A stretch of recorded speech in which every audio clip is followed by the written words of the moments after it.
Interesting exciting video में आप सभी लोगों का स्वागत है। मेरा नाम है सुधीर और इस पर्टिकुलर वीडियो में हम बात करेंगे Nifty and bank Nifty option chain के बारे में। उसको समझने की कोशिश करेंगे, अंडरस्टैंड करेंगे कि मंडे का ट्रेडिंग सेशन हमारे लिए कैसा रह सकता है और क्या मंडे को दोबारा से ज़बरदस्त सेलिंग देखने को मिलेगी, क्योंकि इंपॉर्टेंट लेवल ब्रेक होते हुए देखने को मिले हैं हमें। 17,500 के नीचे निफ्टी क्लोज हुआ है और 39,500 के पास बैंक निफ्टी क्लोज हुआ है। तो यहाँ से मार्केट और कितना गिर सकता है, इस चीज़ को हम समझने की कोशिश करेंगे। तो जल्दी से इस वीडियो को स्टार्ट करते हैं। आगे हम ऑप्शन चेन डाटा पे और समझेंगे यहाँ पे कि निफ्टी का ऑप्शन चेन डाटा कैसा बना हुआ है और साथ ही साथ अंडरस्टैंड करने की कोशिश करेंगे आज जो मार्केट में ब्रेकडाउन आया है उस ब्रेकडाउन के बाद अब मार्केट कितना गिर सकता है, इस चीज़ को हम समझने की कोशिश करेंगे। बट सबसे पहले बात करते हैं मार्केट एट 11 की वीडियो की। मार्केट एट 11 की वीडियो में मैंने आपको क्लियरली बताया था कि आप शॉर्ट करके काम कर सकते हो, क्योंकि आज क्लियरली मॉर्निंग से ही यहाँ पे कह सकते हैं एक सेल ऑफ स्टार्ट हुआ था और एंड ऑफ द डे तक मार्केट बिल्कुल डे लो पे जाके ही यहाँ पे क्लोज हुआ है। सेम चीज़ बैंक निफ्टी आपके लिए, बैंक निफ्टी भी आपका आप देख सकते हो कंटिन्यूसली गिरा और इसने इंपॉर्टेंट टारगेट 39,500 को आज ही के दिन में ही यहाँ पे अचीव कर लिया था। अब जाहिर सी बात है मार्केट गिरा तो इस गिरावट में आपको कितना बेनिफिट हुआ, that is the important thing. कितने कम रिस्क पे आप कितना ज़्यादा पैसा बना सकते हो, यही चीज़ जैकपॉट ट्रेडिंग कोर्स के अंदर सिखाई जाती है। अगर आप ये वीडियो पहली बार देख रहे हो और अगर आपको जैकपॉट ट्रेडिंग कोर्स के बारे में नहीं पता है तो डिस्क्रिप्शन में डिटेल्स दी हुई है जैकपॉट ट्रेडिंग कोर्स की, जिसकी फ़ीस 1200 रुपये है। और इंडेक्स ट्रेडिंग में इंट्राडे ट्रेड आप कैसे कर सकते हो जैकपॉट ट्रेडिंग कोर्स को यूज़ करके, और कैसे आप 10 रुपये 12 रुपये का ऑप्शन को आप एक कह सकते हो एक जैकपॉट में कन्वर्ट कर सकते हो, जिसमें कि अगर आज की भी बात करें तो 17,800 की जो 16,800 की पुट थी, जो कि सुबह 11-12 रुपये की थी और 42-45 रुपीज़ तक वो गई थी। तो काफ़ी बड़ा प्रॉफिट यहाँ पे जिन लोगों ने जैकपॉट ट्रेडिंग कोर्स लिया उन्होंने बुक किया है। अगर फॉर एग्जांपल के तौर पे अगर मैं आपको कुछ स्क्रीनशॉट दिखा सकता तो वो भी मैं आपको यहाँ पे दिखाना पसंद करूँगा। तो जैसा कि मैं आपको कुछ मैंने 1-2 स्क्रीनशॉट लिए हुए हैं वो मैं आपको यहाँ पे दिखाता हूँ। तो आप देख सकते हो यहाँ पे ये पर्सन ने अराउंड 8,000 रुपीज़ का यहाँ पे प्रॉफिट बुक किया है। काफ़ी अच्छा प्रॉफिट है सेम चीज़ पे। और यहाँ पे आप देख सकते हो कि अराउंड 30,000 का प्रॉफिट बुक किया है। Thank for your analysis and jackpot trading course. तो अगर आपको उस कोर्स के बारे में नहीं पता है तो आप डेफिनेटली डिस्क्रिप्शन को एक बार चेक कर लीजिए, और अगर आप वो कोर्स लेते हो तो मैं आपको ये श्योरिटी देता हूँ कि आपके 1200 रुपये बिल्कुल वेस्ट नहीं जाएंगे। और आपको ट्रेडिंग करने में जो दिक्कत आ रही है कि कहाँ पे मुझे एंट्री लेनी चाहिए, आपको कैसे पता चलेगा कि मार्केट ट्रेंडिंग हो सकता है, आप कैसे समझोगे कि मार्केट साइडवेज जा सकता है, ये सारी चीज़ें उसके अंदर यहाँ पे बताई हुई हैं। और प्लस अगर आप 1200 रुपये खर्च करते हो तो उसमें एक ऐसा इंपॉर्टेंट पॉइंट डिस्कस किया गया है जिसको यूज़ बहुत सारे लोग नहीं कर रहे हैं। और अगर आप वो पॉइंट समझोगे तो आप एक्चुअल में समझ पाओगे कि आपको लॉसेस क्यों हो रहे हैं और आपका जो अकाउंट है वो नेगेटिव क्यों है। तो वो पॉइंट आपके लाखों रुपए बचा सकता है। तो आप डेफिनेटली डिस्क्रिप्शन में जाइए, कोर्स को के पॉइंट सारों को समझिए, और अगर आपको कोई प्रॉब्लम आती है आप मुझे व्हाट्सएप करके चीज़ों को समझ सकते हैं। और अगर आप इंटरेस्टेड हैं तो 1200 रुपये पे करके वो कोर्स ले सकते हैं। ठीक है, अब बात कर लेते हैं मार्केट की। तो करेंटली अगर हम डाउ फ्यूचर की बात करें तो आपको दिखेगा, अगर मैं इंडेक्सेस फ्यूचर्स में जाता हूँ तो अराउंड 350 पॉइंट डाउ फ्यूचर डाउन है और नेस्डैक भी करीब 150 पॉइंट डाउन है। अब ये 350 पॉइंट डाउन है, ये कोई प्रॉब्लम नहीं है, क्योंकि मार्केट है गिरता रहता है और बढ़ता भी रहता है। प्रॉब्लम यहाँ है कि ये आज अपना जो एक स्विंग लो इसने बनाया था 2 महीने पहले, ये उसको टेस्ट करने जा रहा है। और अगर ये उसके नीचे क्लोज होता है तो फिर जाहिर सी बात है नीचे क्लोज होगा तो फिर अनदर 2 से 3% की गिरावट देखने को मिल सकती है। और हम ऑलरेडी आउट परफॉर्म कर रहे हैं तो जाहिर सी बात है हम अब तेज़ी से गिर सकते हैं, क्योंकि हमारा जो सेंटिमेंट है आज के बाद थोड़ा सा नेगेटिव होता हुआ दिखाई दिया है। तो ये पॉइंट आपको ध्यान में रखना है। कहाँ तक गिर सकते हैं इस चीज़ को हम समझते हैं। सबसे पहले ऑप्शन चेन डाटा को देखते हैं। ऑप्शन चेन डाटा में अगर आप देखोगे तो यहाँ पे देखने को मिलेगा आपको 17,500 की जो कॉल है वहाँ पे 67 लाख का ओपन इंटरेस्ट खड़ा हुआ है और पुट पे करीब 44 लाख का ओपन इंटरेस्ट खड़ा हुआ है। 17,400 की कॉल पे 41 लाख का ओपन इंटरेस्ट है और पुट पे करीब 33 लाख का ओपन इंटरेस्ट दिख रहा है।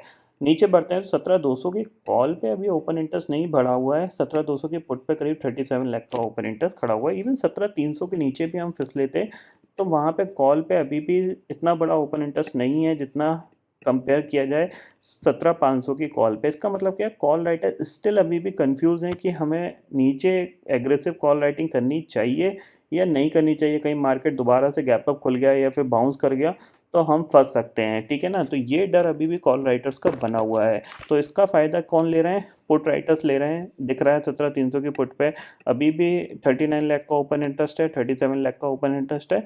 अनवाइंडिंग अगर हम बात करें तो वो 17,600 की पुट्स से के ऊपर जितनी भी पुट्स हैं वहाँ पे अनवाइंडिंग स्टार्ट हो गई है, ठीक है। इतना आपको समझ में आ गया होगा।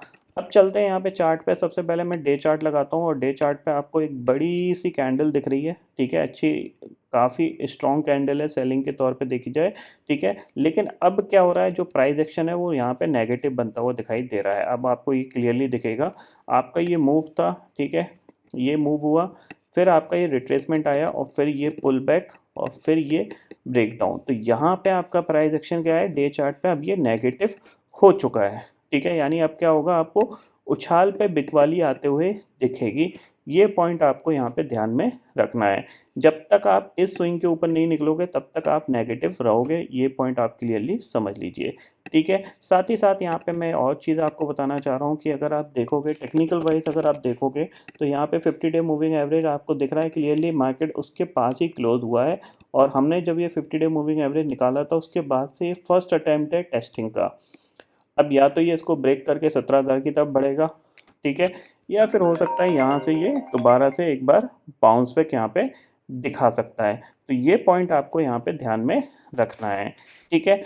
अब चलते हैं स्मॉलर टाइम फ्रेम में, और स्मॉलर टाइम फ्रेम में अगर हम बात करें तो 15 मिनट का टाइम फ्रेम मैं आपको लगा के दिखाता हूँ। अब आपके लिए जो नेक्स्ट टारगेट है वो जाहिर सी बात है वो है आपका 17,150 का।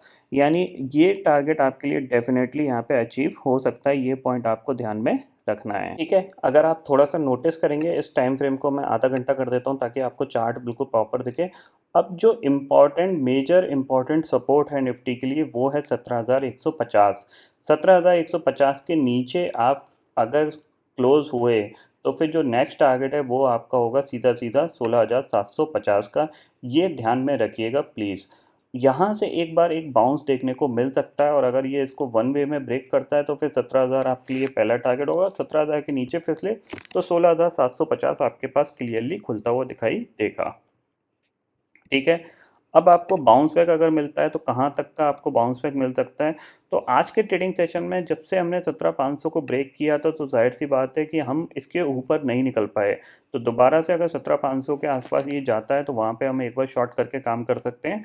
और अगर हम 17,500 के ऊपर अगर क्लोज देना स्टार्ट करेंगे तो फिर हमारा जो करेक्शन होगा वो पूरा होता हुआ दिखाई देगा, फिर हम दोबारा से ऊपर के जाने की बातें करेंगे, ठीक है। जब तक आप 17,500 के ऊपर क्लोज नहीं दे रहे हो तब तक आपको थोड़ा सा नेगेटिव ही सोचना है, ये पॉइंट आपको क्लियरली ध्यान में रखना है, ठीक है।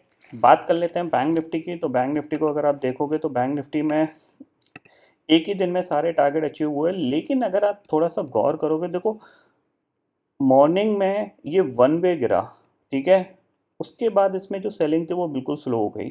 तो कहीं ना कहीं यहाँ पे बैंकिंग स्टॉक्स में सिर्फ स्लाइटली प्रॉफिट बुकिंग ही हमें देखने को मिल रही है, कोई ज़्यादा एग्रेसिव सेलिंग नहीं देखने को मिल रही है जैसे हमें पहले 2-3 महीने पहले देखने को मिलती थी। तो ये पॉइंट आपको यहाँ पे ध्यान में रखना कि हाँ, ग्लोबल क्यूज़ के चलते हम थोड़े से वीक हो रहे हैं, बट कहीं ना कहीं बैंक निफ्टी अगर थोड़े से ग्लोबल क्यूज़ पॉजिटिव हुए या बाउंस बैक दिखाया उन्होंने तो सबसे पहले बैंक निफ्टी ही मूव करेगा, ये पॉइंट आपको क्लियरली ध्यान में रखना है। सबसे अच्छा लेवल जो बैंक निफ्टी के लिए एक बार बाइंग के लिए बन सकता है वो आपका 38,800 और 38,500, ये दो लेवल्स हैं, ये चैनल है बेसिकली जहाँ पे एक बार बाय करके काम किया जा सकता है। ये पॉइंट आपको यहाँ पे ध्यान में रखना है। ऊपर आपके लिए आप कहाँ पे रेजिस्टेंस आपको मिलेगा, 40,300 हम ब्रेक नहीं कर रहे थे पिछले कुछ दिन में, वहीं पे आपको दोबारा से रेजिस्टेंस फेस करने को यहाँ पे मिल सकता है, ये पॉइंट आपको ध्यान में रखना है। फिलहाल मार्केट थोड़ा सा नेगेटिव हो रहा है तो हम नेगेटिव की बातें ज़्यादा करेंगे। अगर आज का लो ब्रेक होता है तो हम सेल करेंगे। टारगेट हमारे पास क्या है, 39,000 का। हो सकता है एग्रेसिव में वन वे में ये टारगेट हमें मिल जाए, ये पॉइंट आपको यहाँ पे ध्यान में रखना है। ग्लोबल मार्केट की सिचुएशन में ऑलरेडी आपको बता चुका हूँ। करेंटली अगर देखा जाए, देखो दो चीज़ें हैं, हो सकता है कि ये अभी नीचे दिखा रहा है, ठीक है, हो सकता है जब रात में मार्केट खुले तो यहाँ से ये रिकवर कर जाए, ठीक है ना। ये भी हो सकता है, कभी कभी सपोर्ट पे गैप डाउन खुलता है, वो वहाँ से बाइंग आ जाती है। अगर ऐसा होता है तो हम ये मान सकते हैं कि यहाँ पे यूएस मार्केट डबल बॉटम बनाने की कोशिश कर सकता है, क्योंकि 30,000 एक राउंड फिगर है, साइकोलॉजिकल फिगर है। इसके नीचे जाएगा तो जाहिर सी बात है वीकनेस और ज़्यादा गिराएगी। तो ये पॉइंट आपको यहाँ पे ध्यान में रखना है। और अगर ये इसके नीचे जाता है तो फिर जाहिर सी बात है आपके पास थोड़े से लंबे टारगेट खुलेंगे, क्योंकि ये आपका एक ब्रेकआउट लेवल भी था। आप देख रहे हो, आपने जो एक इसने रैली दिखाई थी वो पूरी डाइल्यूट करके ब्रेकआउट लेवल में के आसपास ही है। तो नेक्स्ट टारगेट फिर आपके पास 27,500 का खुलेगा, जो कि अनदर 6 से 7% की गिरावट के इंडिकेशन देगा। तो ये पॉइंट आपको यहाँ पे ध्यान में रखना है, ठीक है। निफ्टी की ऑलरेडी मैं आपको बातें बता चुका हूँ, बैंक निफ्टी की बता चुका हूँ। तो यही है आज के सारा डाटा इस वीडियो का। तो आई होप दोस्तों ये पर्टिकुलर डाटा आपको समझ में आ गया होगा। दोस्तों फिलहाल इस वीडियो में इतना ही है। आई होप ये वीडियो आपको पसंद आएगा। वीडियो पसंद आता है तो लाइक और शेयर ज़रूर करिएगा, और चैनल को जो सब्सक्राइब कर लीजिए, क्योंकि मैं सुधीर लेके आता रहूँगा हर दिन आपके लिए नए नए वीडियो। इसी के साथ शुक्रिया दोस्तों, जय हिंद।